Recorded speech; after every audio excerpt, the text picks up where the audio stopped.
Hello everyone, welcome to MG classes. I am Priya Jaiswal.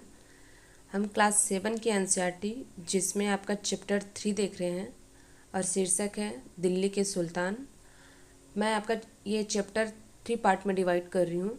चाहूँ तो मैं आपका एक ही वीडियो में कंप्लीट कर दूँ, लेकिन प्रॉब्लम ये है कि एक ही वीडियो में बहुत ज़्यादा लेंदी हो जाएगा और लेंदी होने के कारण इसको फिर पढ़ने में भी मज़ा नहीं आएगा, प्लस क्या बोलते हैं इसको शॉर्ट में थोड़ा समझाना पड़ेगा। तो मैं इसलिए क्या कर रही हूँ, इसको 3 पार्ट में डिवाइड कर रही हूँ, क्योंकि चैप्टर भी बहुत बड़ा है और एक चीज़ें अगर इसमें क्या है महत्वपूर्ण है, अगर कुछ भी छूटेगा तो प्रॉब्लम हो जाएगा, है ना।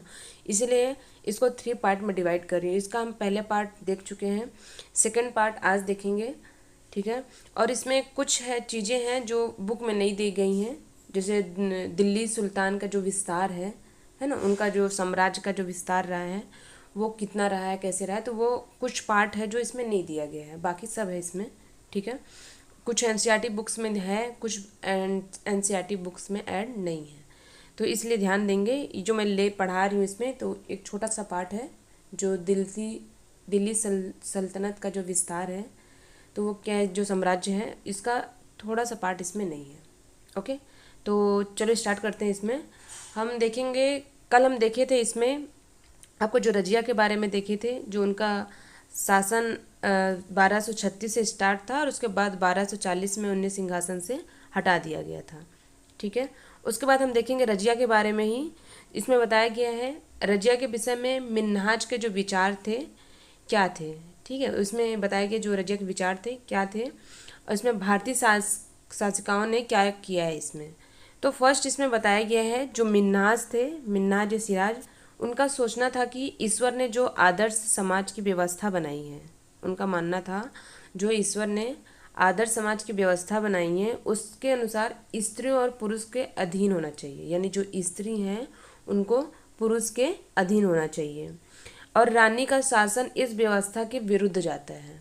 सोच सकते हो आप उनकी जो थिंकिंग थी, उस समय के जो लोग थे, उन मतलब उनका सोच कैसे रहा होगा और वो लोग कैसे रहते थे। आगे देखते हैं। इसमें बोला गया है कि खुदा की रचना के खाते में उसका ब्यौरा चूंकि मर्दों की सूची में नहीं आता है, मतलब उनका मानना था जो खुदा ने बनाया सूची जो तैयार किए हैं उनमें मर्दों की सूची में उनका नाम नहीं आता है, इसलिए इतनी शानदार खूबियों से भी आखिर हासिल क्या हुआ, मतलब वो इतनी सुंदर थी, है ना, इनकी जो खूबी है, क्वालिटी भी है इनके में, तो वो उसका क्या मतलब। रजिया ने अपने अभिलेखों और सिक्कों को क्या किया है, अंकित करवाया है, और वह सुल्तान इल्तुतमिश की बेटी थी। रजिया कौन थी, तो सुल्तान इल्तुतमिश की बेटी थी। और आधुनिक आंध्र प्रदेश के वारंगल क्षेत्र में किसी समय काकती वंश का राज्य भी था, है ना, उसमें क्या था, राज्य था। और उस वंश की रानी रुद्रमा देवी, हम रुद्रमा देवी के बारे में पढ़ेंगे। आप रजिया के बारे में ध्यान देंगे, वो कब सिंहासन पर बैठी हैं, कब वो हटी हैं। उसके बाद जो मिन्हाज सिराज है उनकी क्या थिंकिंग रही है उनको लेके, और उसके बाद उनका जो सिक्का है उनको अंकित करवाया गया है, ये भी ध्यान देंगे। उसके बाद बताया गया है जो आधुनिक प्रदेश की एक वारंगल क्षेत्र में किसी समय काकती वंश का राज था, प्लस उस वंश की रानी कौन थी, रुद्रमा देवी। ओके, कौन थी, रुद्रमा देवी। और इनका शासनकाल क्या बताया गया है, 1262 से 1289, 1262 से 1289 के व्यवहार से रजिया का व्यवहार बिल्कुल विपरीत था, मतलब बिल्कुल अलग था, बताया गया इसमें किसका, रुद्रमा देवी का। और रुद्रमा देवी ने अपने अभिलेख में अपना नाम पुरुष जैसा दिया है, मतलब पुरुष जैसा नाम रखवा कर क्या किया, भ्रम पैदा करवाई कि मैं पुरुष हूँ बोल के, ठीक है, भ्रम पैदा किया। और महिला शासक थी वो, लेकिन लोगों के मन में भ्रम था कि वो क्या है, एक पुरुष है, वो पुरुष शासक है, लेकिन वो क्या थी, महिला शासक थी। और उसके बाद है कश्मीर की रानी दिद्दा, कश्मीर की रानी दिद्दा 980 से 1003 तक उनका शासनकाल रहा है, और उनका नाम दीदी था, बड़ी बहन से निकलता है दीदी, लेकिन उनको प्यार से और लोग क्या बोलते थे, दिद्दा बोलते थे, क्योंकि उस समय का जो समाज था पुरुष प्रधान सोच होती थी उनकी, तो वो क्या बोलते थे, दिद्दा। तो जाहिर है प्रजा ने अपनी प्रिय रानी को यह नाम जो है स्नेह भरा संबोधन दिया होगा, मतलब वो प्यार से बोलते थे। इसमें ऐसे ही बताया गया है। आगे हम देखेंगे इसमें देखेंगे कि दिल्ली सल्तनत का जो विस्तार है, दिल्ली सल्तनत का, और जो गौरीसेन शहर से साम्राज्य तक रहा है, तो इसमें नहीं दिया गया है। तो इसको मैं आपको बताऊंगी, जो जो इम्पोर्टेंट चीज़ें हैं अच्छे समझाऊंगी, आपको क्या करना है उसको नोट करना है। ठीक है, तो सबसे पहले हम देखेंगे उनका जो दिल्ली सल्तनत का विस्तार था, गौरी कहाँ से स्टार्ट हुआ था, तो इनका गैरीसन शहर से। क्या था? गैरीसन शहर, ये आपका गैरीसन। जो दिल्ली सल्तनत का जो इनका जो विस्तार था, जो स्टार्ट हुआ था, कहाँ से था? स्टार्ट हुआ गैरीसन शहर से, इनका यहीं से स्टार्ट हुआ है। ठीक है, तो ये गैरीसन का मतलब क्या होता है, सबसे पहले हम इसको समझेंगे। गैरीसन क्या होता है? जहाँ सिपाही रहते हैं। ओके, क्या होता है? जहाँ सिपाही रहते हैं, जहाँ सिपाही लोग का इलाका होता है। और पहले दिल्ली सल्तनत सिर्फ क्या होता था, गौरीसन शहर तक ही था। फिर भी प्रदेश पर भी क्या हुआ, नियंत्रण नहीं था। मतलब जैसे इसमें क्या बताया गया है, जो दिल्ली सल्तनत था उस समय का जो उनका शासन काल था बिल्कुल भी सही नहीं था। मतलब जो उनका नियंत्रण होता है, एक पावर होता है शासक का, उनका अपने क्षेत्र तक भी नहीं था। बाकी दूर दराज के एरिया को आप छोड़ दीजिए, उनका जो एक क्षेत्र था उन पर भी उनका क्या था, क्या बोलना चाहिए, नियंत्रण नहीं था। दिल्ली सल्तनत सिर्फ गौरीसन शहर तक थी, और उनका जो शासन होता था जो भी था गैरीसन शहर तक ही था। और 13वीं सदी के आरंभ वर्ष में सल्तनत की स्थापना हुई। जो सल्तनत की स्थापना कब हुई है, तो 13वीं सदी में। आप डेट को याद रखना है आपको। दिल्ली सल्तनत की स्थापना कब हुई है? 13वीं सदी में हुई है। लेकिन इनकी पहुंच ज़्यादा दूर तक नहीं था, बस कहाँ तक? गैरीसन शहर तक। और पूरे शहर में भी नहीं था। जैसे आपका, आप ये देख सकते हो, बहुत बड़ा क्षेत्र है ये। ठीक है, और इसमें क्या है, आप ये रहा आपका, ये बहुत बड़ा क्षेत्र है। और ये क्या है आपका, इसमें गैरीसन शहर, जहाँ पर सिपाही रहते थे। और इनका जो ये एरिया है, इनका क्षेत्र क्या होता था, यहाँ पर भी इनका शासनकाल अच्छे से नहीं था। ठीक है, तो बाहरी आप इलाके का बात ही छोड़ दें। ठीक है, उनका जो एक नियंत्रण था, एक कोई राजा हो, प्रशासक हो, है ना, उनका जो शासन काल होता है, उन शासक का अपने क्षेत्र पर अगर नियंत्रण ना हो तो क्या होता है, सब अपने हिसाब से चीज़ें करते हैं। जैसे आप अभी करंट में आप देख सकते हो बांग्लादेश में क्या सिचुएशन है। वहाँ पे सरकार नहीं है, तो वो अभी शासन काल किसके हाथ में चला गया है? राष्ट्रपति के। तो अगर वहाँ पे कोई शासन व्यवस्था ना हो, जिनका नियंत्रण ही ना हो, तो क्या होता है, वहाँ पे सब अपना मनमानी करते हैं। सेम वैसे यहाँ पर था। इसमें क्या बताया गया आपका, देखो, इन क्या था, इनका नियंत्रण नहीं था, सिर्फ गैरीसन शहर तक था। इनका जो नियंत्रण था सिर्फ गैरीसन शहर तक था। और इनके जो सिपाही रहते थे यहीं पर रहते थे, कहाँ पे? गैरीसन शहर पर।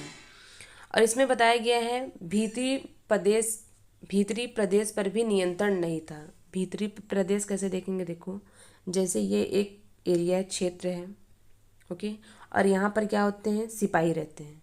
अब सिपाही रहते हैं तो ये क्या है आपका, जहाँ रहते हैं वो कौन सा क्षेत्र है? गैरीसन क्षेत्र है। ठीक है, और ये क्या है आपका? भीतरी प्रदेश है ये। ठीक, जैसे ये क्षेत्र है बड़ा सा, और यहाँ पे क्या है, जहाँ सिपाही रहते हैं, और ये क्या है? भीतरी प्रदेश है। तो इसी को क्या बोला जाता है? भीतरी प्रदेश। और जो दिल्ली सल्तनत के जो शासक थे उनका नियंत्रण क्या था? भीतरी प्रदेश पर भी नहीं था। ठीक है, और इसमें बताया गया है कि जो लोगों को जब भी किसी चीज़ की ज़रूरत पड़ती थी तब वो लूटमार करते थे या किसी तरीके से शासन चलाते थे।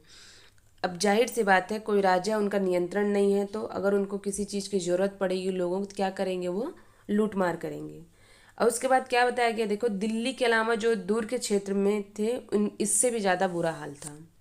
जो अब शासक का अपने क्षेत्र पर नियंत्रण नहीं है, प्लस जो दूसरा शहर था, जो बाहर का इलाका था, जब वहाँ पर भी क्या था, इनका नियंत्रण नहीं था। तो इससे जो ज़्यादा बुरा हाल कहाँ पर था? बाहरी इलाकों पर। तो आप इसमें देखेंगे, फर्स्ट देखेंगे हम दिल्ली। ठीक, फर्स्ट दिल्ली। दिल्ली में क्या बताया गया है, इसमें जो आपका गैरीसन शहर है, ये क्या है आपका? दिल्ली। दिल्ली में आपका गैरीसन शहर प्लस आपका भीतरी प्रदेश, इसको हम समझे। और सेकंड आपका क्या यहाँ पे आता है, देखेंगे यहाँ पर सिंध। ठीक, ये जो आपका बाहरी इलाका है क्या है आपका सिंध। सिंध में क्या बताया गया है, सिंध में भी यही हाल था। यहाँ पर क्या इनको डर होता था कि अफ़गानिस्तान से, ऊपर में अफ़गानिस्तान है सिंध में, इनको डर लगा रहता था कि अपने देश का हाल तो ऐसी ख़राब है सिंध में, प्लस जो अफ़गानिस्तान से भी क्या हो, कहीं हमला ना हो जाए, ये क्या होता था, एक डर बने रहता था। उसके बाद आता है आपका यहाँ पे बंगाल। यहाँ पे बंगाल जो है आपका, यहाँ पे क्या हाल था, बंगाल में क्या होता था, तुरंत विद्रोह कर देते थे। जिनको भी मौका मिलता था, जिस चीज़ की ज़रूरत पड़ती थी उनको ना मिले तो क्या करते थे, वो तुरंत विद्रोह कर देते थे, तुरंत हमला करते थे। ये क्या है, बाहरी इलाका है। और इनका मेन इलाका क्या था, दिल्ली, दिल्ली, और प्लस यहाँ पे क्या था आपका गैरिसन शहर। ठीक है, तो बाहरी इलाके में क्या है आपका सिंध, दिल्ली, और आपका क्या है इसमें बंगाल। ओके, आगे देखेंगे इसमें बताया गया है कि शुरुआत में जो सल्तनत की स्थापना हुई है, इनका शासन काफ़ी कमज़ोर था। शुरुआती दिनों में क्या हुआ, जब दिल्ली सल्तनत की स्थापना हुई तो इनका जो शासन काल था काफ़ी कमज़ोर था, मतलब जो शासन करते थे वो बिल्कुल अच्छा नहीं था, काफ़ी कमज़ोर था। और दिल्ली सल्तनत का विस्तार देखेंगे इसमें किस शासकों ने किया है, तो 3 शासकों ने किया है। जो स्टार्ट हुआ है यहाँ का शासनकाल, तो 3 शासकों ने किया है। पहला है इसमें गयासुद्दीन बलवंत। फर्स्ट इसमें कौन है, गयासुद्दीन बलवंत। उनका शासनकाल कब है, 1266 से आपका 1287। नाम क्या है, गयासुद्दीन बलवंत। मैं इसमें आपका लिख दे रही हूँ, गयासुद्दीन बलवंत। ठीक है, आपको क्या ध्यान देना है, नाम इसमें फर्स्ट कौन है, गयासुद्दीन बलवंत। और इनका शासनकाल क्या रहा है, 1266 से 1287। ओके, सेकंड क्या है आपका इसमें, सेकंड जो शासक थे, सेकंड शासक थे इसमें आपका अलाउद्दीन खलजी। फर्स्ट कौन थे, आपको इसमें जो तीनों शासक उनको याद रखना है, गयासुद्दीन बलवंत 1266 से 1287। सेकंड कौन है, अलाउद्दीन खलजी 1296 से कितना, 1316 तक। ठीक है, 1296 से 1316 तक कौन है इसमें शासक, अलाउद्दीन खलजी। थर्ड आपका आता है इसमें देखेंगे, थर्ड है मोहम्मद तुगलक। ठीक है, थर्ड कौन है, मोहम्मद तुगलक। तो इनका शासन क्या काल क्या है, 1324 से 1351। ठीक है, जो दिल्ली सल्तनत का विस्तार हुआ है ये 3 शासकों के साथ हुआ है। और इनके शासन काल में सुल्तान का जो सल्तनत था उनका विस्तार हुआ है। धीरे धीरे क्या हुआ, इन्हीं तीनों शासकों के साथ क्या हुआ, विस्तार हुआ है। और जो इनका विस्तार भी हुआ है तो वो क्या हुआ है, 2 चरण में हुआ है। ये भी ध्यान देंगे, जो इनका शासन काल था, जो विस्तार हुआ है 2 चरण हुआ है, 2 चरण में किया गया है।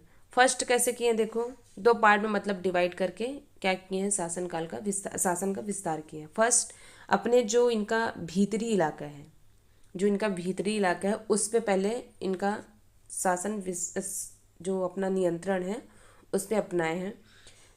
तो मैं इसको आपको पहले भी बताई हूँ, भीतरी सीमा क्या होता है, जैसे फिर से बता दे रही हूँ। ऐसे आपका ये क्या है, आपका गैरिसन शहर है जिसमें क्या है, सैनिक रहते हैं। ठीक है, सैनिकों का इलाका है। ये क्या इलाका हो गया, ये भीतरी सीमा हो गया।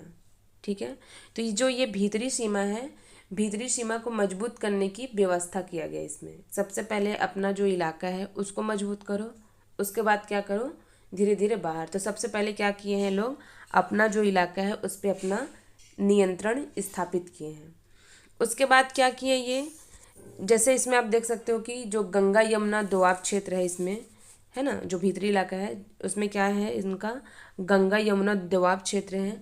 उस पर बहुत सारा जंगल था, उसको क्या किए हैं, जंगल को हटा करके, वहाँ पे जो लोग रहते थे जंगल में उनको हटा करके, पेड़ को कट करके लोगों के किसानों को क्या किए हैं, ज़मीन दिए हैं।